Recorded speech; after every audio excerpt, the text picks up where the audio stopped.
So when you bring at the fair 3 Picassos, is there a relation between the 3? Yeah, so this year our theme is the artist and the model. Of course, a very well-known subject for many of the great artists. So in the case of Picasso, the title actually of this painting is The Artist and Model. It's interesting because Picasso never really had people formally pose. He painted the women that he lived with. He painted them mostly from memory. They didn't sit and pose for a specific painting. So here we have the artist and the model. And if you look at the photo that we have on the wall, you can see Picasso with his last wife, Jacqueline. And so these are all from his last period, the late period. And the painting in the center, while Picasso never wore a beard, most of these single male figures are, in one way or another, self-portraits of Picasso. And so if you see the sailor shirt that he's wearing in the photo, of course, you can recognize it in the painting. So this is, in some sense, the artist. And then in the last painting, we have Jacqueline sitting in his studio in La Californie. A painting probably influenced by the recent death of his great friend Matisse.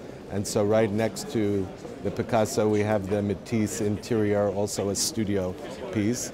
And it's quite an exciting year for Picasso. As a matter of fact, when I leave the fair, I'm going to fly to London to see Picasso 1932 at the Tate, which just finished in Paris. And I was very excited to just read that Catherine Houtin, who is the daughter of Jacqueline, announced that she will build a museum of Picasso and donate her collection in Aix-en-Provence. So there's always something exciting going on with Picasso. You never talk about prices, but I think I'm not wrong when I say this is between those. Yes, between 5 and 10 million. Yeah.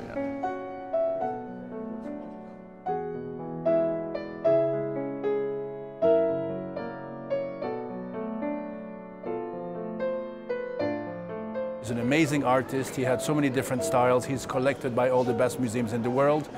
He's, you know, probably the most sought after artist of the 20th century. But I have a specialty, which is late Picasso. You know, at the time, nobody wanted to buy late Picasso. But today, people are looking at late Picasso, and it looks, you know, it looks like a young artist. It almost looks like if it's a young artist that has a studio in Berlin or in Brooklyn or in Los Angeles or wherever, and who's making new work today, fresh work today. And that's what I like very much about late Picasso, is that it looks new, it looks fresh, it looks contemporary. Yeah. So here, this is a painting by Picasso from 1967. It looks very contemporary, it looks very fresh. It looks like a young artist who painted this painting. And this is also, you know, a woman with a tilted head. But I really like how it's painted. I like all the details, her eyes, the eyebrows. You know, it's done in such a modern, contemporary way. And then I place this painting next to a Basquiat painting. And if you see how Basquiat painted this painting, with the face, with the writing, another face, the energy that one finds in a good Basquiat painting, yeah, I feel you find it in a Picasso painting. So I think the relationship with those two paintings is very striking. Yeah. Now, this is my third Picasso, and this one I like very much. Okay. This one is very straightforward. It's a face, you know, of a young man. Yeah. You know, the eyes, the colors, his hair. You know, and I like very much portraits, and that's a portrait that he did in 1965. And, you know, you have the signature on the bottom right. Also his late period. Yes. Yeah. Now, let me give you an interesting fact about Picasso. Did you know that when a Picasso painting is signed, it brings between 10 to 15% to the value of the painting?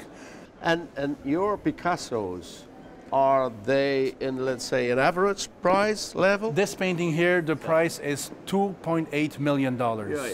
And then the painter and model painting that we just looked at, the price is $4.5 million. And the other one here, the price is $3.9 million. People who buy Picasso or people from all over the world. You can sell a Picasso painting to somebody in China, Kazakhstan, Brazil, Mexico, wherever. So it really has this international market, which is, you know, very important.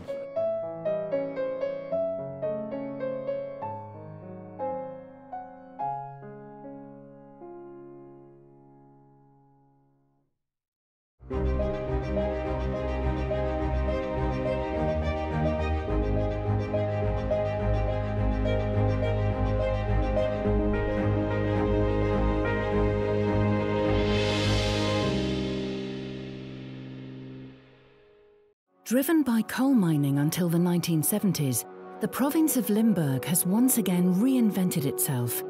It is doing this by connecting regional strengths and focus, and the drive to meet the challenges dominating national and international agendas.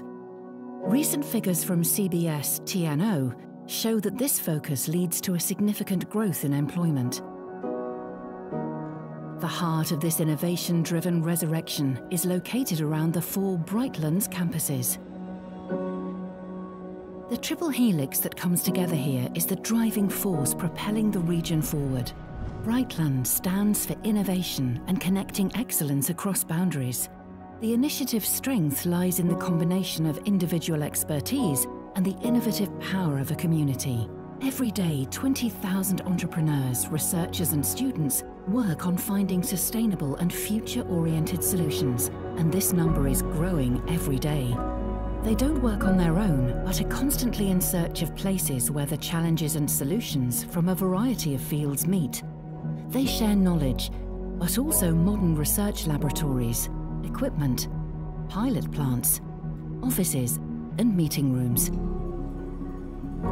This leads to new knowledge institutes, education, talent, and startups. Waste reduction, cultured meat, imaging, blockchain and indoor farming.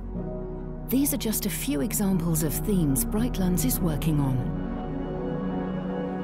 The world is on the brink of unprecedented challenges and transitions. This is why we bring together innovations in chemistry and materials, health, nutrition and smart services and unite them all under one name, Brightlands. And then new opportunities arise again for science, talent and entrepreneurship. This is how this region is growing, in optimism, opportunities and prosperity. For the Netherlands, for the world.